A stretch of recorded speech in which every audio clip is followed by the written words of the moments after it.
आर्यन नाम का लड़का था जिसकी जिंदगी मोबाइल फोन के इर्द गिर्द घूमती थी। सुबह उठते ही सबसे पहले फोन, खाना खाते खाते फोन, रात को सोते वक्त भी फोन। किताबें तो उसके लिए शो पीस जैसी थीं। मम्मी रोज तंग हो चुकी थीं। बेटा, आंखें खराब हो जाएंगी। बेटा, पढ़ाई कर, एग्जाम पास करना है। लेकिन आर्यन हमेशा हंसते हुए बोलता, मम्मी, ये फोन ही फ्यूचर है। इसमें नॉलेज, एंटरटेनमेंट सब कुछ है। धीरे धीरे उसकी हालत ये हो गई कि मोबाइल हाथ से छूटे तो बेचैनी होने लगे। एक दिन तो वो वॉशरूम भी मोबाइल लेकर चला गया और मम्मी दरवाजे के बाहर चिल्ला रही थी, इतनी देर अंदर क्या कर रहा है? अंदर से आवाज आई, मम्मी, बस लास्ट रील देख रहा हूँ। मम्मी ने सोचा अब कुछ करना पड़ेगा। उन्होंने सबसे पहले चार्जर छुपा दिया। बैटरी खत्म होते होते आर्यन का हाल ऐसा हो गया जैसे किसी ने ऑक्सीजन निकाल ली हो। जब फोन बंद हुआ तो बेचारा मम्मी के पीछे भागा। मम्मी, प्लीज चार्जर दे दो। मम्मी बोली, चार्जर लाइब्रेरी में है, जाओ, वहाँ पढ़ाई के साथ मिलेगा। आर्यन लाइब्रेरी गया, किताबें पलटता रहा, लेकिन चार्जर कहीं नहीं मिला। सब दोस्त हंसने लगे। देखो, पढ़ाई करने लाइब्रेरी आया है, लेकिन किताबें नहीं, चार्जर ढूंढ रहा है। फिर एक दिन मम्मी ने नया प्लान बनाया। उन्होंने फोन में पेरेंटल लॉक डाल दिया।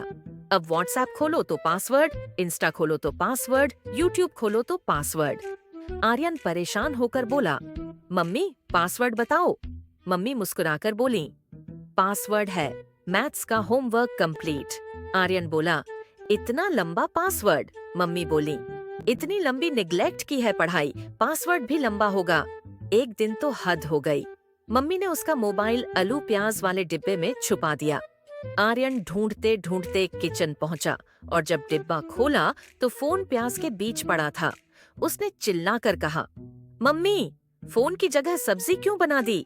मम्मी बोली, तू फोन से चिपका रहता है, इसलिए मैंने सोचा फोन को भी सब्जियों के साथ रख दूं, कम से कम न्यूट्रिशन मिल जाए।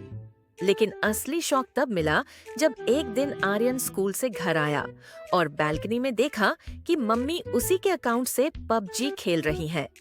आर्यन हैरान, मम्मी, ये क्या कर रही हो? मम्मी बोली, अरे बेटा, तू तो मुझे रोज गेम दिखाता है, अब मैं भी एक्सपर्ट हो गई। देख, आज मैं चिकन डिनर जीतूंगी। आर्यन सिर पकड़कर बोला, अब तो मम्मी भी गेमर बन गई। ये सब देखकर आर्यन के दोस्तों ने भी उसका मजाक उड़ाना शुरू कर दिया।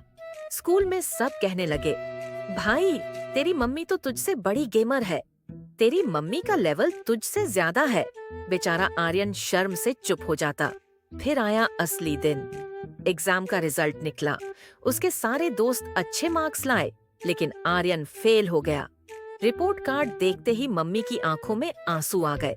उन्होंने धीरे से कहा, बेटा, मोबाइल से मजा तो मिल सकता है, लेकिन फ्यूचर नहीं बन सकता। अब सोच, अगर तेरा करियर खराब हो गया तो तेरा ये मोबाइल तुझे नौकरी दिलाएगा? ये सुनकर आर्यन को सचमुच गिल्ट हुआ। पहली बार उसे लगा कि मम्मी सही कह रही हैं। उसी दिन से उसने मोबाइल का टाइम कम कर दिया, पढ़ाई पर ध्यान देने लगा। हाँ, अभी भी वो रील्स देखता था, गेम खेलता था, लेकिन लिमिटेड टाइम के लिए। अब फोन उस पर कंट्रोल नहीं करता था, बल्कि वो फोन को कंट्रोल करता था। और जब अगली बार रिजल्ट आया तो आर्यन पास हो गया। मम्मी ने मुस्कुराकर कहा, अब तू मोबाइल चला, मुझे कोई प्रॉब्लम नहीं, क्योंकि अब तुझे पता है प्रायोरिटी क्या है।